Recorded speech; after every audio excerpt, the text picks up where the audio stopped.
So லைஃப்பில் எடுத்து என்ன? பிஜிக்காக லண்டன் போகிறேன். சசிகுமாரின் டூரிஸ்ட் ஃபேமிலி படம் வந்து இப்போதான் நான் பார்த்துருக்கேன். ஏன்னா படத்தை பார்க்கறதுக்கே ஒரு வாரம் ஆயிட்டு. சாரி. இந்த படத்தை இப்ப பார்க்கும்போது வந்து இது வந்து உண்மையிலே வந்து படம் இல்லைங்க. இங்க மனுஷங்களுக்கு ஒவ்வொரு மனிதர்களுக்கும் இடையில ஒரு பாடத்தை விதைத்தது தான் இந்த டூரிஸ்ட் ஃபேமிலி.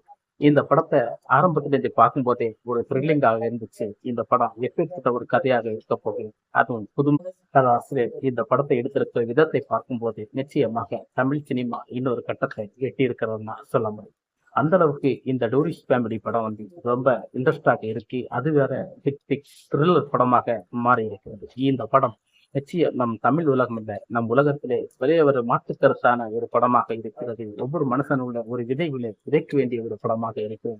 ஒவ்வொரு மனுஷன்கள் எந்த அளவுக்கு சிந்திக்க வேண்டியோ அந்த அளவுக்கு சிந்திக்க வேண்டிய ஒரு படம் தான் இந்த 2-3 சீன்கள் எல்லாம் நான் அழுது அந்த அளவுக்கு இந்த படம் ரொம்ப மனசை காயப்பட்டுச்சு. அப்பேற்பட்ட ஒரு படமாக இந்த படம் இருப்பது. இந்த படத்தின் முக்கிய கருத்தும் என்னவென்றால் சிம்ரனுடைய நடிப்புகளும் இதுகளும் நல்ல முக்கியமான ஒரு கருத்தை சொல்ல வேண்டும் என்றால், இங்கே நம் ஒருவர் அன்பு சொல்வதுதான் உண்மையான கடவுள் என்ற ஒரு அஸ்வாரத்தை நம் ஒரு இளம் இயக்குனரால் எப்படி கொடுக்க முடியும், அதை கச்சிதமாக கொடுத்து அதை சூப்பரான ஒரு இதுல வச்சிருக்கிறாரு இந்த படத்தை. இந்த படத்தை பார்த்துவிட்டு முடியும் வரை நமக்கு எல்லா மொழி மனிதர்களுக்கும் இந்த படம் நிச்சயமாக பிடிக்கும் என்பது எந்த விதமான மாற்று கருத்தும் கிடையாது. சசிகுமாரை இந்த படம் ரொம்ப முக்கியமான ஒரு படமாக கருதப்படுகிறது. இந்த படத்தை வித்தியாசமாக அவருடைய அயோத்தியா படத்திற்கு பிறகு இந்த படத்தை நான் ரொம்ப இன்ட்ரெஸ்டாக விரும்பி பார்த்த ஒரு படமாக சசிகுமார் இப்படியும் படம் எடுப்பார், இப்படியும் படம் நடிப்பார் அப்படி என்று நமக்கு சில விஷயங்கள் சொல்லப்படும்.